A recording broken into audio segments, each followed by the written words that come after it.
नमस्कार विद्यार्थियों, उत्कर्ष nursing classes में आप सभी का हार्दिक स्वागत और अभिनंदन है। कैसे हैं आप सभी लोग?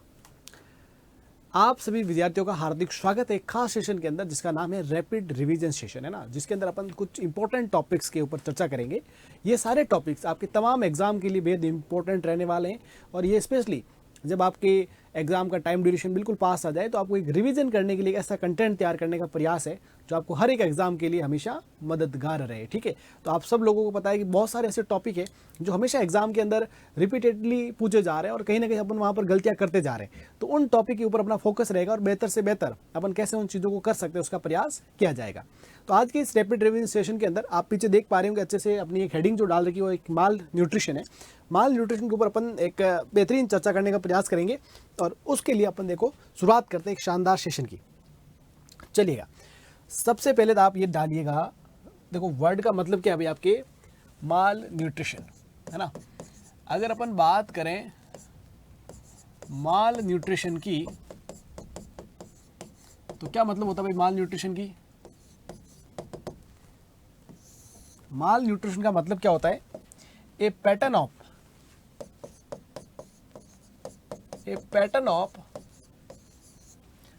abnormal nutrition. It may be due to less intake or and excess intake. देखो, माल न्यूट्रिशन वर्ड का मतलब होता है भाई ये अबनॉर्मल पैटर्न ऑफ न्यूट्रिशन। मतलब क्या कि अगर कोई पर्सन किसी भी न्यूट्रिएंट को प्रॉपर मात्रा में नहीं ले रहा है या कोई स्पेसिफिक न्यूट्रिएंट को नहीं ले पा रहा है या फिर किसी भी न्यूट्रिशंस के एक्सेस अमाउंट में ले रहा है, ये तमाम जो कंडीशंस होती है ना, ये आपके माल न्यूट्रिशन की पैटर्न के अंदर आती है। अपन एक कॉमन वर्ड हमेशा माइंड में रखते हैं कि माल न्यूट्रिशन का मतलब है किसी न्यूट्रिशन का कम, लेकिन एक्सेस होना भी क्या है, एक तरह का अबनॉर्मल टाइप ऑफ न्यूट्रिशन है, जैसे कि ओबेसिटी है ना। तो उन चीज़ों को आपको क्या रखना है, ध्यान रखना है। ठीक है, अब अपन दूसरा जो टॉपिक के ऊपर बात करेंगे, दूसरा इसका जो अपना पॉइंट रहेगा वो अपना क्या रहता है, अपन बात करेंगे टाइप्स ऑफ माल न्यूट्रिशन। अपन किसके ऊपर बात करेंगे? Types of mall nutrition.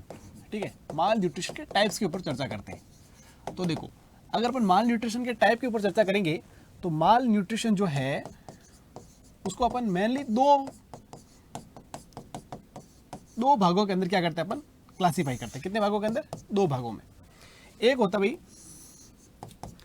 Based on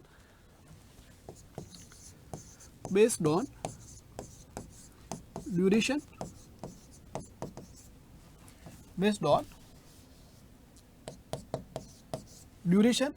और एक होता है बेस्ड ऑन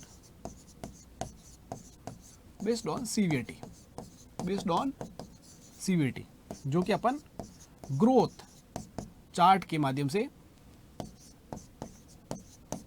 असेस करते हैं।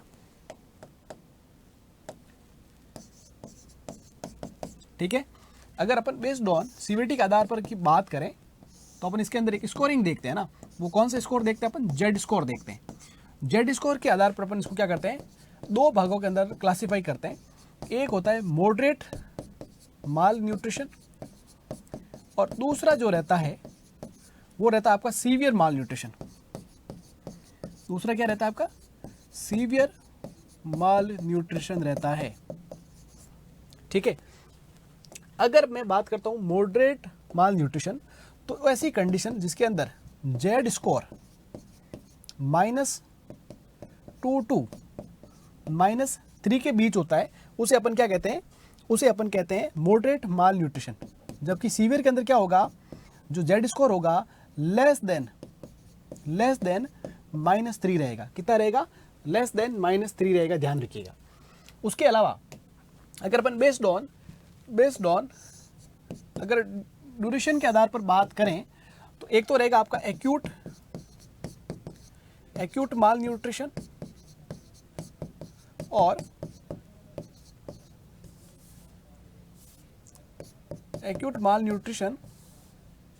और दूसरा रहता आपका क्रॉनिक माल न्यूट्रिशन। एक्यूट माल न्यूट्रिशन और क्रॉनिक माल न्यूट्रिशन। ठीक है, एक्यूट माल न्यूट्रिशन को अपन क्या कहते हैं, अपन उसको, उसके अंदर एक इंपॉर्टेंट पैरामीटर रहता है वास्टिंग, जिसका मतलब होता है, इसके लिए अपन कौन से ग्रोथ चार्ट देखते हैं, वेट फॉर हाइट। इसके अंदर अपन weight for height growth chart को असेस करते हैं। ठीक है, जबकि क्रॉनिक माल न्यूट्रिशन की मैं बात करता हूं तो उसके लिए अपन उस कंडीशन को अपन किसके द्वारा असेस करते हैं, स्टंटिंग, जिसके अंदर अपन हाइट फॉर, क्या चीज देखते हैं, हाइट फॉर एज को कंसिडर करते हैं। आप दोनों से ये वर्ड पूछे जा सकते हैं कि भाई वास्टिंग का मतलब क्या होता है, तो वास्टिंग का मतलब हमेशा ध्यान रखना है कि वेट फॉर हाइट, आपका जो वेट है ना वो हाइट के अकॉर्डिंग कितना है। ठीक है, उसके अलावा स्टंटिंग का मतलब होता है आपकी एज के अकॉर्डिंग जो हाइट है वो कितनी है। ठीक है, तो एक्यूट माल न्यूट्रिशन के लिए अपन हमेशा क्या चीज चेक करते हैं, वास्टिंग, है ना। एक्यूट माल न्यूट्रिशन आपको क्या देखने को मिलता है, इंपॉर्टेंट पैरामीटर वास्टिंग। और अगर अपन क्रोनिक की बात करें तो हमेशा क्या रहेगा, स्टंटिंग। अगर आपका कोई स्पेसिफिक नहीं दे रखा है दोनों के अंदर, तो भी आंसर क्या होगा आपका, वास्टिंग एक अच्छा आंसर रहेगा, दोनों ही कंडीशन के अंदर, ध्यान रख लीजिएगा। ठीक है, ये तो हमने बात कर दी भाई आपके माल न्यूट्रिशन के बेसिक टाइप्स के ऊपर। ठीक है, जो एग्जाम पर्सपेक्टिव में आपसे पूछे जा सकता है। उसके बाद में अगला जो एक इंपॉर्टेंट सेगमेंट आएगा वो आएगा भाई आपका सीवियर एक्यूट माल न्यूट्रिशन। क्या आएगा, सीवियर एक्यूट माल न्यूट्रिशन। अपन एक बहुत इंपॉर्टेंट चीज आज डिस्कस करेंगे जिसका नाम होगा सीवियर, क्या रहेगा, सीवियर एक्यूट माल न्यूट्रिशन, जिसको हम सैम के नाम से जानते हैं। किसके नाम से जानते हैं अपन, सेम के नाम से जानते हैं, सैम, सीवियर एक्यूट माल न्यूट्रिशन, जिसको अपन क्या कह सकते हैं, सैम। अब अपन सीवियर एक्यूट माल न्यूट्रिशन की मैं बात करता हूं तो उसके डायग्नोस्टिक क्राइटेरिया कौन कौन से देखिएगा, डायग्नोस्टिक क्राइटेरिया कौन कौन से हैं। अगर अपन डायग्नोस्टिक क्राइटेरिया की मैं बात करता हूं तो देखो, सबसे इंपॉर्टेंट, सबसे पहला इंपॉर्टेंट रहता है बाइलेटरल, क्या इंपॉर्टेंट रहता है, बाइलेटरल पेडल इडीमा। क्या रहता है, bilateral pedal oedema, important parameter है, ध्यान रखिएगा, बहुत इंपॉर्टेंटली इससे सवाल पूछे जाते हैं, ध्यान रखिएगा।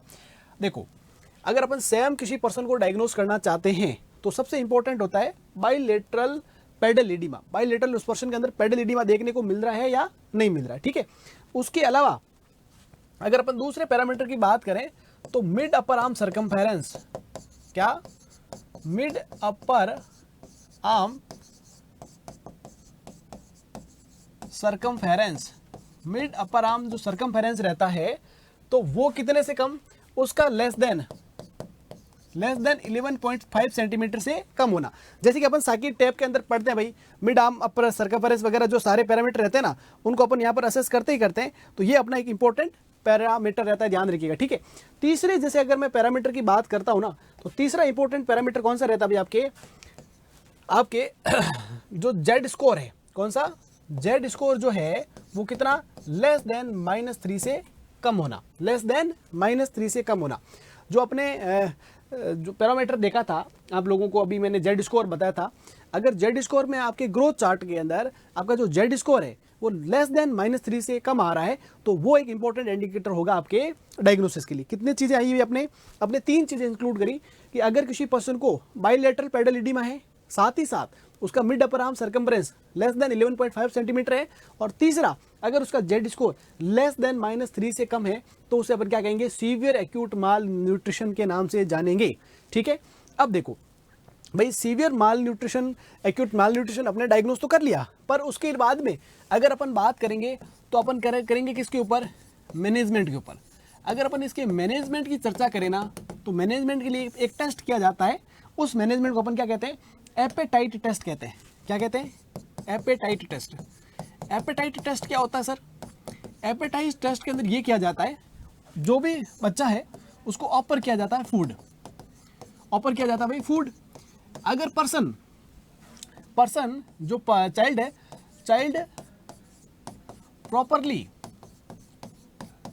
टेकिंग फीड, प्रॉपरली क्या ले रहा है भाई, आपके फीड ले रहा है, तो आप उसको क्या करो, ट्रीट एट कम्युनिटी लेवल।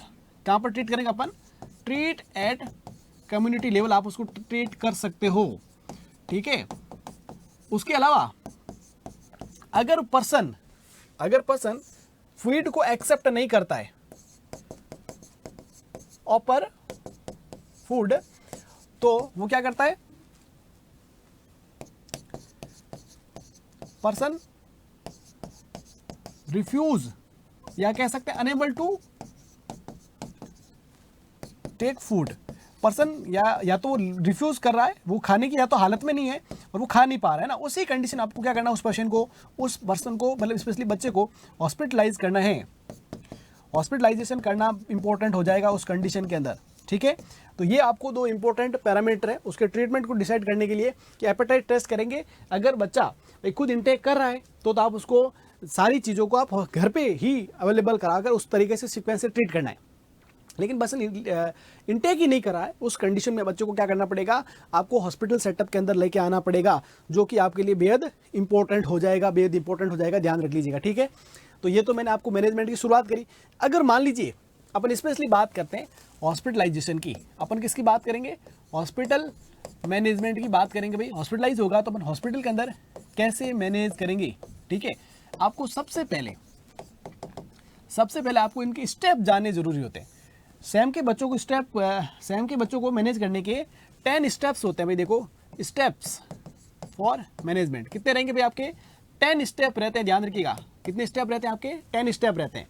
जिसके अंदर अगर अपन सबसे पहले स्टेप की बात करें तो आप क्या करोगे भाई, हाइपोग्लाइसीमिया को असेस करोगे।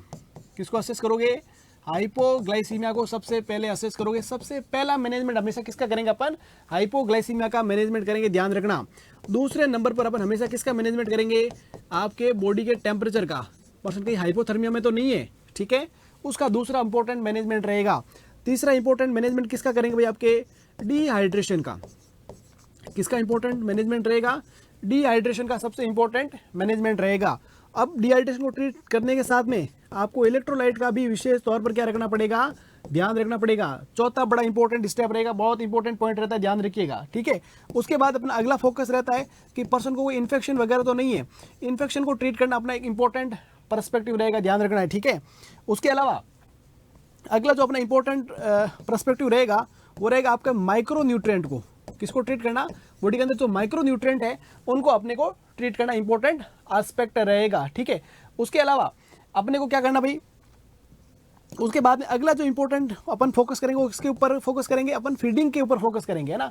अपन कॉशन फीडिंग, जिसको अपन एग्जैक्ट वर्ड कॉशन फीडिंग है, अपने को सावधानी से क्या करना भाई, फीडिंग को स्टार्ट करना होता है। उसके बाद में अपने को क्या करना है, फीडिंग स्टार्ट करने के बाद अपने को जो पर्सन की ग्रोथ पीछे रह रखी है उस ग्रोथ को कैच करने का क्या करना, अपने को प्रयास करना है, ठीक है।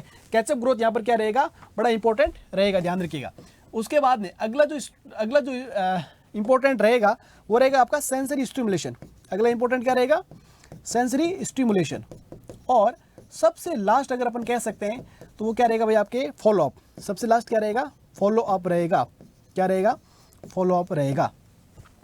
तो भाई ये जो 10 स्टेप है ये सैम के बच्चे को ट्रीट करने के लिए स्टेप होते हैं। भाई कितने स्टेप्स होते हैं भैया, 10 स्टेप्स हैं, जिसके अंदर hypoglycaemia, hypothermia, dehydration, electrolyte, infection, micronutrient, feeding, catch up growth, sensory stimulation, follow up, ठीक है। अब अपन एक एक पॉइंट के ऊपर अपन क्या करेंगे, चर्चा करेंगे। अब चर्चा करने के अंदर मुख्य चीज़ों पर चर्चा करेंगे, बाकी चीज़ों के ऊपर भी अपन फोकस करेंगे, लेकिन मुख्य तौर पर अपन यहाँ पर चर्चा करेंगे डियर, है ना। तो सबसे पहले मैं अगर बात करता हूँ तो अपन चर्चा किससे करेंगे भाई, आपके सबसे पहले पॉइंट के ऊपर चर्चा करूँ, इंपॉर्टेंट पॉइंट के ऊपर अपन थोड़ा फोकस करेंगे। जैसे अपन हाइपोग्लाइसीमिया की बात करें, किसकी बात करें, हाइपोग्लाइसीमिया की। अगर अपन हाइपोग्लाइसीमिया की बात करें तो भाई अपने को कैसे पता चलेगा, अगर अपन ब्लड शुगर लेवल की बात करेंगे, सबसे पहले अपन क्या असेस करेंगे, ब्लड शुगर लेवल।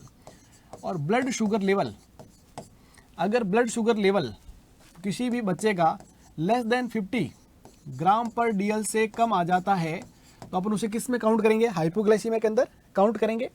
पर्सन अगर ओरली ले रहा है, ओरली अगर पर्सन इनटेक कर रहा है तो उसके अंदर 50 ml D10 दिया जाता है, 50 ml ऑफ डेक्सट्रोज 10% उसको ओरली दिया जाता है। ओरली लेने में एबल है तो, अगर पर्सन अनएबल नहीं है तो सेकंड चॉइस क्या होगा, इंट्रावीनस, जिसके अंदर 5 ml पर बॉडी वेट के अकॉर्डिंग कितना देंगे भाई, 5 ml पर kg बॉडी वेट के अकॉर्डिंग अपन बच्चों के अंदर कॉमनली डेक्सट्रोज 10% देते हैं। क्या देते हैं भाई अपने?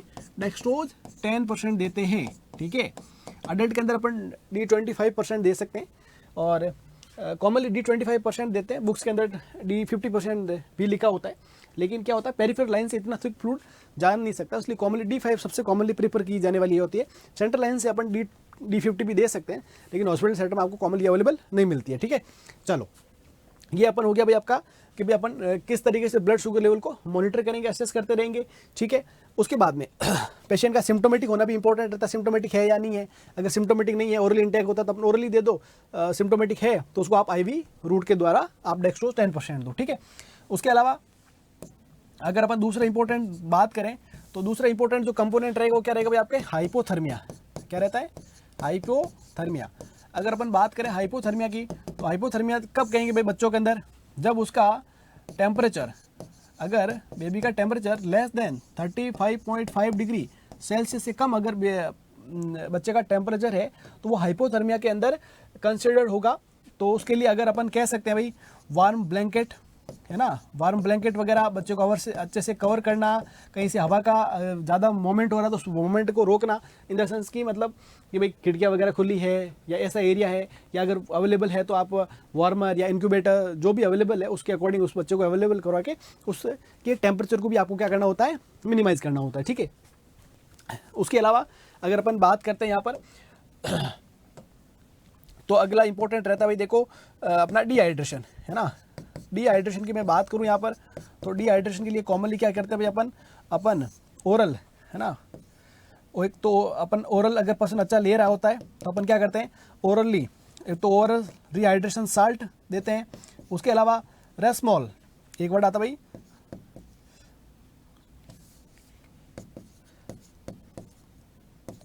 रेसोमल, है ना। रेसोमल जो होता है, रेसोमल जिसे अपन कहते हैं, ये क्या होता है भाई? Rehydration solution for mall nutrition वाले जो बच्चे रहते हैं उनके लिए अलग से एक सॉल्यूशन तैयार किया जाता है, उसको अपन रेसोमोल के नाम से भी जानते हैं, तो ये दिया जा सकता है। उसके अलावा बच्चा अगर ओरली नहीं ले रहा है तो अपन उसके अंदर IV देते हैं, और कॉमनली अपन RL और डेक्सट्रोज 5% को डिहाइड्रेशन को ट्रीट करने के लिए यूज़ करते हैं। डेक्सट्रोज 5% को यूज़ करते हैं ट्रीट करने के लिए, ठीक है। तो ये डिहाइड्रेशन का बड़ा इंपॉर्टेंट रोल रहता है। उसके बाद अगर अगले पर्सपेक्टिव में बात करूं मैं, तो अगला अपना इंपॉर्टेंट पर्सपेक्टिव रहेगा इन्फेक्शन का। क्या रहेगा? इन्फेक्शन का। तो ऐसे कंडीशन में कॉमनली क्या होता है भाई बच्चों को ग्राम नेगेटिव इन्फेक्शंस होते हैं, ग्राम नेगेटिव बैक्टीरिया के इन्फेक्शंस होते हैं। तो उन ग्राम नेगेटिव बैक्टीरिया के इन्फेक्शंस को क्या किया जाता है? ट्रीट किया जाता है, एंटीबायोटिक वगैरह यूज़ किए जाते हैं, और उसके माध्यम से इन्फेक्शंस को क्या किया जाता है? ट्रीट किया जाता है, ठीक है। उसके अलावा इन्फेक्शंस के बाद की अगर अपन चीज़ों के ऊपर फोकस करें तो अपना माइक्रो न्यूट्रिएंट का भी बड़ा इंपॉर्टेंट रोल रहेगा। पर्सन को अपन माइक्रो न्यूट्रिएंट सप्लीमेंटेशन का भी अपन प्रयास करेंगे, साथ ही साथ माइक्रो न्यूट्रिएंट की जो अपनी डेफिशिएंसी है उसको भी क्या किया जा सके? इम्पोर्टेंट क्या कह सकते हैं, मतलब पूरा किया जा सके, ठीक है। स्पेशली सोडियम, पोटेशियम, ये जो इंपॉर्टेंट मेजर जो अपन कह सकते हैं इलेक्ट्रोलाइट रहते हैं, उनके ऊपर अपने को विशेष ध्यान देना होगा, ठीक है। इन्फेक्शन से पहले अपन इलेक्ट्रोलाइट लिख सकते थे, इन्फेक्शन के ऊपर इलेक्ट्रोलाइट, है ना। ये चीज़ हमने सही मेंशन नहीं करी यहाँ पर, है ना। डिहाइड्रेशन के बाद इलेक्ट्रोलाइट नहीं लिखे, हाँ इलेक्ट्रोलाइट यहाँ पर अपन लिख सकते हैं। इलेक्ट्रोलाइट, है ना। इलेक्ट्रोलाइट का भी आपको विशेष तौर पर फोकस करना होता है। देखो एक चीज़ इसमें और होती है, इलेक्ट्रोलाइट का आपको विशेष तौर पर क्या करना होता है? ध्यान करना होता है, क्योंकि मैं आपको इसके मैनेजमेंट में कॉम्प्लिकेशन होगा जिसको अपन रीफीडिंग सिंड्रोम कहेंगे, जो मैं आपको इसके लास्ट में पढ़ाऊंगा, तो उसकी भी बड़ी इंपॉर्टेंस रहती है, उसके ऊपर भी आपको थोड़ा ध्यान देना पड़ेगा, ठीक है। अब यहाँ पर अगर अपन माइक्रो न्यूट्रिएंट की बात करें तो माइक्रो न्यूट्रिएंट को अपने को क्या करना होता है भाई? ट्रीट करना होता है। जैसे माइक्रो न्यूट्रिएंट अंदर स्पेशली अगर अपन बात करें जिंक की बड़ी इंपॉर्टेंस रहती है, तो जिंक के अपन सप्लीमेंट दे सकते हैं। तो माइक्रो न्यूट्रिएंट की डेफिशिएंसी को भी क्या करना होता है? कंप्लीट करना होता है। जैसे जिंक हो गया, आपके आयोडीन हो गया, तो इन सारे सप्लीमेंट्स के माध्यम से आपकी बॉडी की रिक्वायरमेंट को पूरा करना होता है, ठीक है। उसके अलावा अपन कह सकते हैं आयरन, ये तमाम जो माइक्रो न्यूट्रिएंट रहेंगे उसको अपन उनकी रिक्वायरमेंट को क्या किया जाएगा? पूरा करना रहेगा, ठीक है।